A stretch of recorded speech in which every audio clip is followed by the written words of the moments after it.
não parar, não precipitar e não retroceder. Então dizer para esse cara, sabe quando nós vamos parar? Nunca. Nunca na sua porca vida. Né?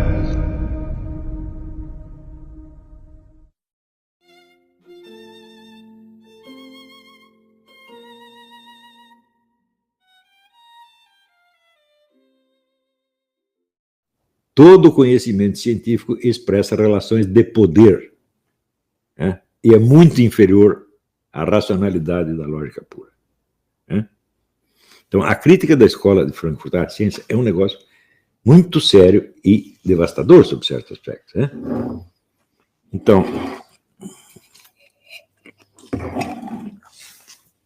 mas acontece que a lógica pura, a razão, tal como representada na lógica pura, não é só superior à racionalidade das várias ciências. Ela é superior a toda a existência efetiva. Porque se cada objeto pertence a várias essências e as relações entre essências já estão predeterminadas logicamente, enquanto os objetos respectivos estão sujeitos a relações acidentais, então significa que a única coisa verdadeiramente séria que tem é a razão suprema, tal como desenhada pelo Russell. E o resto é tudo um quebra-galho. Tá entendendo? Daí eles avançam para uma outra tese mais fundamental. Existe a razão suprema e existem várias espécies de razão inferiores. A das ciências, a da economia, a da prática, etc, etc, etc. Isso quer dizer que o mundo da razão ele não se opõe somente aos conhecimentos humanos, mas ele se opõe aos objetos existentes. Ou seja, nada do que existe é realmente racional. Tudo está abaixo da razão. E a única coisa realmente séria é a razão suprema, as relações entre as essências, tal como escrita pelo Russell. E eles tomam essa conclusão na mão e dizem agora o que nós podemos fazer com o tal do marxismo-leninismo. Eles eram adeptos do marxismo, eram admiradores de Marx, e eles todos já tinham decidido que a solução teria que ser materialista. Eles nunca puseram o materialismo em questão. Eles, no começo, eles tinham tido algum interesse por mística judaica, mas logo largaram e negaram tudo. Então, tem que ser só materialismo. Então, do marxismo, eles aproveitaram eminentemente o materialismo. Tá certo? Mas eles viam claramente que o materialismo, o marxismo-leninismo, não podia se sustentar em face da lógica pura do Russell. Russell tinha razão e o marxismo-leninismo, comparado com aquilo, era um nada. Mesmo porque o marxismo-leninismo pretendia captar a racionalidade do mundo real, o mundo real da história. E eles já tinham visto que qualquer racionalidade que você apreenda qualquer coisa, seja uma vaca, seja uma bolinha de ping-pong, ou seja, a história estará sempre abaixo da razão suprema, que é a lógica pura. Então, fala, bom, o marxismo não pode ter um fundamento objetivo absoluto como ele pretende. Isso é impossível. Tá certo? Então, o único fundamento que nós podemos ter é o encaminhamento do marxismo em direção à razão suprema. Então, o marxismo não expressa a razão, mas ele pode ser uma caminhada em direção à razão. Como será essa caminhada? A caminhada terá que ser feita através da negação de todas as racionalidades particulares, né? E da negação de todos os objetos existentes. Então, a única autoridade que existe é a razão suprema, né? O resto, tudo só vale alguma coisa se negar a si mesmo para ser absorvido na razão suprema. Então, isso é mais ou menos como se fosse na Índia, Shiva. Shiva é o Deus Supremo e ele destrói tudo. Tudo que chega perto dele é destruído. Então, destruir o mundo para integrá-lo na razão suprema. Quando vai acontecer isso, não sabemos, mas enquanto isso nós vamos destruindo tudo. Então, o que isso tem a ver com destruição dos valores ocidentais? Nada. O valor ocidental é uma mixaria perto do que eles querem destruir, porque o certo é destruição de tudo. Né? inclusive as ciências inteiras. As ciências têm que ser desmoralizadas como, vamos dizer, pseudo-racionalidades baseadas apenas num jogo de poder. É o poder da classe científica que determina isso, aquilo, geralmente a classe científica servindo à burguesia. Isso é falso? Não, isso é verdadeiro. A ciência é assim mesmo, né? Mas acontece que, se você comparar isso com o cristianismo, você vai ver que nós também aceitamos uma razão suprema, a lógica pura, que é o Logos. E nós temos até o Logos encarnado, que é nosso Senhor Jesus Cristo. Isso quer dizer que o conjunto das relações possíveis entre essências é o Logos, né? O Logos governa tudo. Tudo está dentro dele, né? Nele vivemos, nos movemos e somos, dizia o apóstolo, né? E nós deixamos por conta, né, do Logos divino criar o mundo e destruí-lo quando ele quiser. E a escola de Frankfurt não. Ela se incumbe de fazer o serviço que nós cristãos atribuímos a nosso Senhor Jesus Cristo. Então, eles são os destruidores do mundo, em nome da autoridade da razão suprema. Este é o sentido da escola de Frankfurt. Evidentemente que, se você retrata os frankfurtianos como apenas uns comunistas interessados em destruir o Ocidente, destruir o capitalismo, destruir as democracias para implantar o socialismo, não, você está falando de uma pseudo-escola de Frankfurt, muito mais modesta do que aquela que existiu na realidade. Ora, a que movimento político, social, cultural está ligado a essa escola de Frankfurt? Você veja aqui, quando eles fundaram a escola de Frankfurt, era proibido aos seus membros pertencer a qualquer partido político ou organização militante. Eles queriam apenas trabalhar na área teórica, na área filosófica teórica. Então, nós não estamos aqui para fazer política, para lutar a favor desse, a favor daquele. Nós estamos aqui para descobrir o fundamento de todo conhecimento. E eles mantiveram essa expressão, essa pretensão até o fim. Na União Soviética, a ideia dos frankfurtianos, especialmente do Georg Lukács, não foi bem vista. Stalin mandou, não vai fazer essa bagunça aí lá na Alemanha, aqui não. E estava muito certo ele. À medida que o pensamento frankfurtiano foi avançando, ele começou a adquirir um certo relevo político. Principalmente depois que os frankfurtianos saíram da Alemanha e vieram para os Estados Unidos. Quando eles chegaram aqui, eles fizeram um estudo chamado Personalidade Autoritária, que dizia que o tipo de personalidade que a sociedade americana, a cultura americana criava, era igualzinha à personalidade nazista. Bom, empiricamente isso é falso.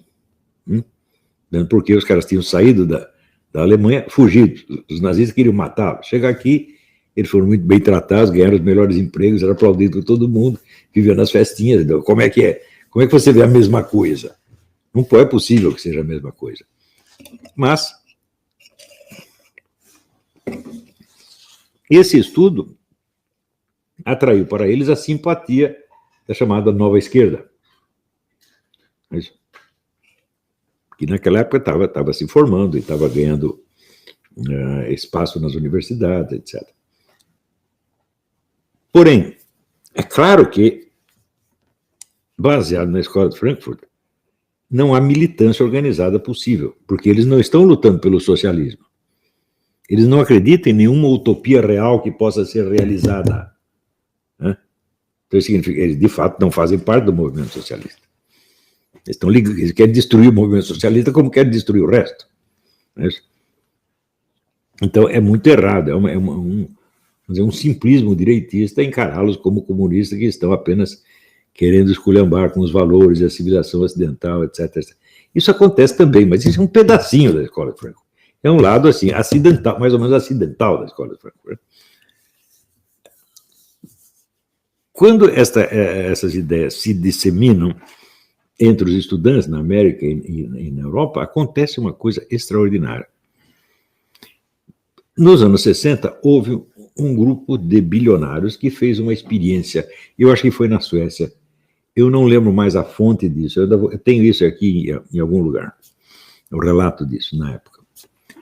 Havia marcado uma rebelião estudantil comunista numa determinada cidade da Suécia.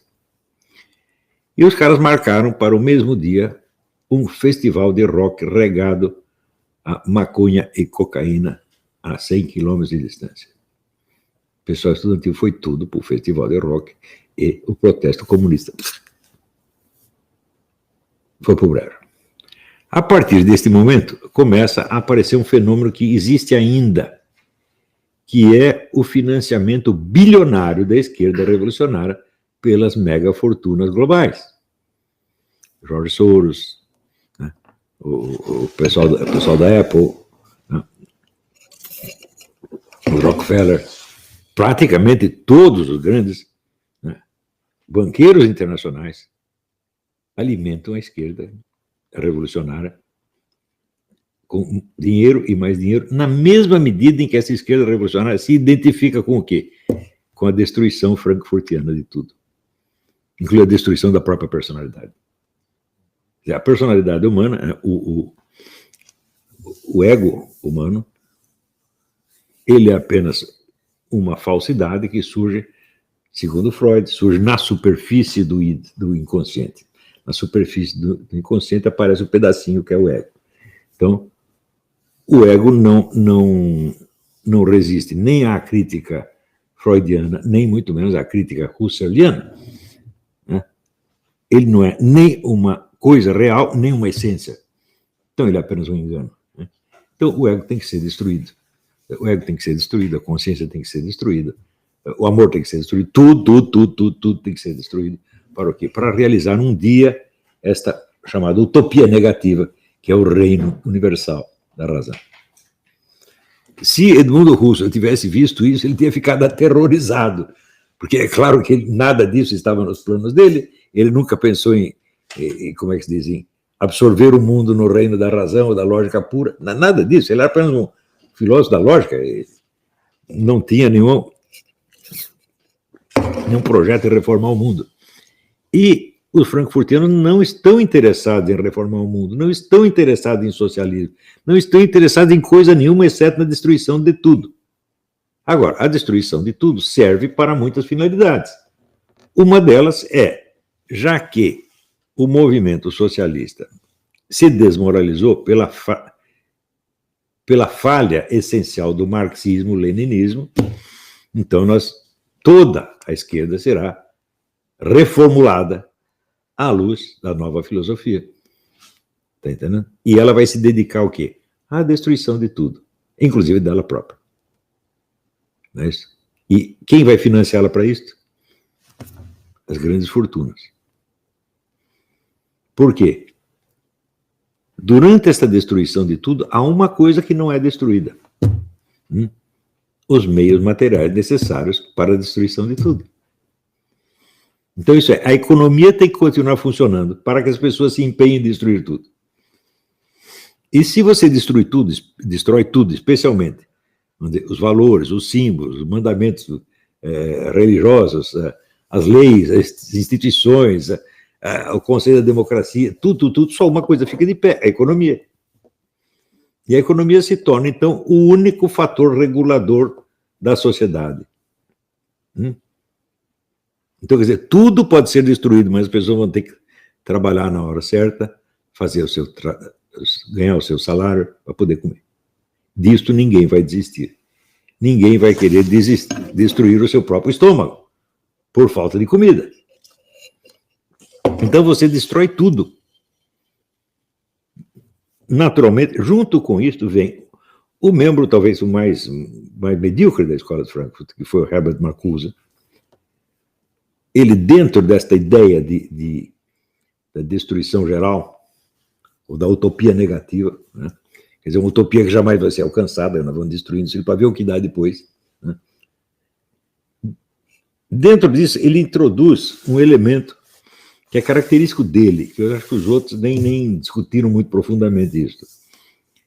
E se o marxismo-leninismo se mostrou insuficiente e nós temos uma proposta melhor, embora ela não se integre no movimento socialista com o qual nós não temos nada a ver, que nós desprezamos, como nós desprezamos tudo mais.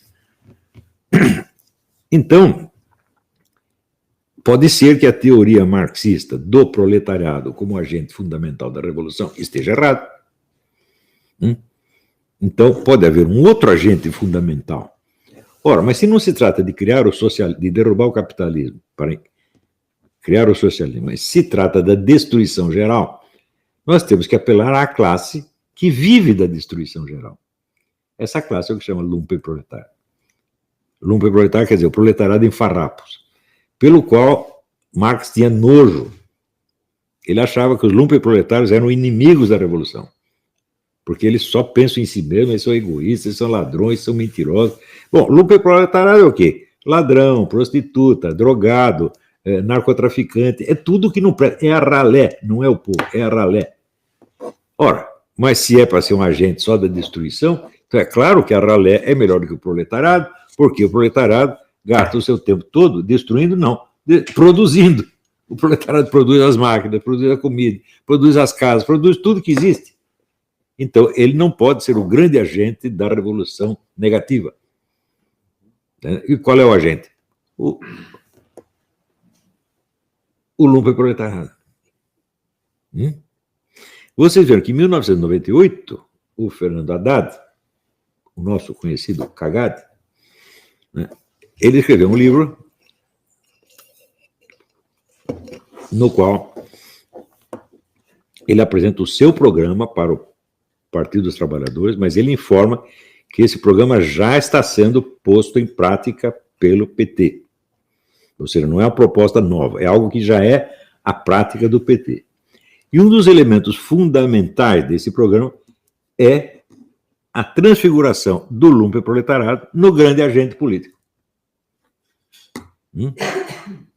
Prestem atenção em tudo que aconteceu desde então. A promoção dos bandidos, a promoção das prostitutas, a promoção de tipos como Jean Willis, que é apenas o representante do lumpenproletariado. Tudo vem disso aí. Isso vai levar ao socialismo? Nunca. Nunca. Isso só vai transformar o capitalismo no inferno. Paulo Vittar, essa gente toda. Você quer um tipo mais lúmpido que o Lula? O Lula teve aqui, acho que 20 dias de experiência de trabalhador. Fora disso, eu só vi o cara bebendo, falando besteira, né, roubando. É só isso que o cara faz. Né? Quando você pega esse pessoal todo do MST, o que eles estão fazendo? Estão organizando uma nova agricultura socialista? Fala que nada. Né? É só picaretagem. É só destruição. Então, tudo o que aconteceu no Brasil, desde 1998 até agora, vem deste programa do PT. Esta é a única força política agente no Brasil. E ela vem diretamente da Escola de Frankfurt. O Haddad, ele tenta atribuir a ele mesmo uma parte dessas ideias. Ele diz que é da Escola de Frankfurt, mas outra hora ele diz é meu. Né? Fica meio ambíguo o negócio. Mas, de fato, é a Escola de Frankfurt. A Escola de Frankfurt adaptada a uma condição brasileira e colocada em ação por um partido político que diz querer implantar o socialismo. Mas sabe quando vai implantar o socialismo? Nunca na vida. Né? Porque ele está usando uma classe que é só destrutiva e está usando dentro da cosmovisão da Escola de Frankfurt, que é a utopia negativa. Você entende por que o pessoal da grande fortuna financia isso? Você acha que eles têm medo de que isso aí vai acabar com o capitalismo? Fala, não. O capitalismo é a única coisa que sobrevive à destruição universal. Você pode destruir a cultura, os valores, a religião, a família, o resto. As pessoas têm que comer do mesmo jeito. Elas vão continuar trabalhando, cumprir o seu horário, né? E ser cada vez mais subservientes às exigências da economia, que é o que acontece hoje. Se não me engano, se fosse me corrigir, o Paul Johnson dizia que o capitalismo veio para ficar. Não, mas eu também digo isso. não faz sentido você lutar contra o capitalismo, não, eu quero uma outra economia, porque só existem dois tipos de economia. Existe a economia liberal e existe a economia fascista. Economia comunista não existe, isso é uma bobagem. Né? O que é a economia fascista? É um Estado superpoderoso aliado a meia dúzia de grandes grupos econômicos. São seus parceiros. E isso foi a proposta do Mussolini, isso foi em 1910. Né? O mundo inteiro adotou isso. Então, todos nós estamos numa economia fascista.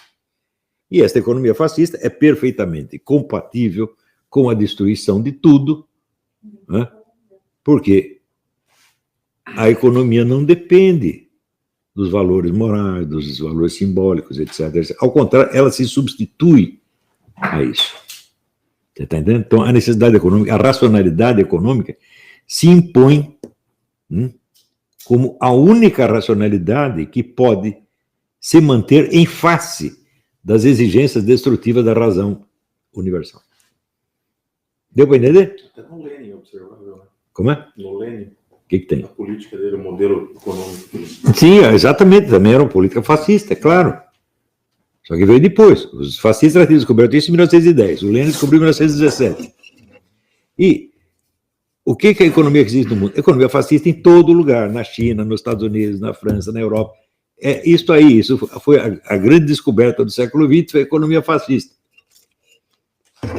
Então, ninguém pode, vamos dizer, escapar disso aí. Porque ou você faz a economia liberal, então, entre a economia liberal e a economia fascista existe uma gradação quantitativa, pode ser mais fascista ou mais liberal. Mas totalmente liberal não vai ser, totalmente fascista também não vai ser. A ideia, a própria expressão totalmente fascista não faz sentido, porque o fascismo, ele é um médio a médio, né? A economia fascista é um meio a meio. Então, todo o nosso problema é o seguinte, nós queremos conservar alguns elementos da democracia com uma economia fascista. E isso vai ser sempre um problema. Né? Nós não conseguimos nos livrar da economia fascista. Não é isso? Mas também não queremos nos livrar da democracia. Então, este é o problema em toda parte. A rigor, vamos dizer, a economia fascista culmina na invenção do Trotsky, a sociedade militarizada. Trotsky inventou a ideia, o Mussolini aplicou, Hitler aplicou, Stalin aplicou, todo mundo aplicou. Nós não queremos isso aí porque isso é muito violento. Tá bom, então nós derrubamos esse regime, mas nós continuamos com a economia fascista do mesmo jeito e de tempos em tempos haverá uma crise da democracia, porque a economia fascista induz, vamos dizer, ao autoritarismo e ao totalitarismo mais dia menos dia. E esse é o problema, nós até hoje não sabemos qual é a solução disso, eu também não sei. Quer dizer, vamos acabar com a economia fascista, eu não sei como acabar com ela, e ninguém sabe. O canal tranquilo? Então, na nossa comunidade do YouTube a gente sempre deixa alguma postagem, juntamente com alguns links de livros para vocês adquirirem. E também deixamos sempre aqui nos comentários e na descrição do vídeo nossas redes sociais. Então se inscreva no canal, siga a gente nas redes sociais e quem puder apoie o nosso canal financeiramente. Temos Pix, Vaquinha, Apoies e temos nosso conto também para quem quiser nos ajudar. Tranquilo? É isso aí. Sempre com Deus, pátria, família e liberdade por um Brasil melhor. Valeu!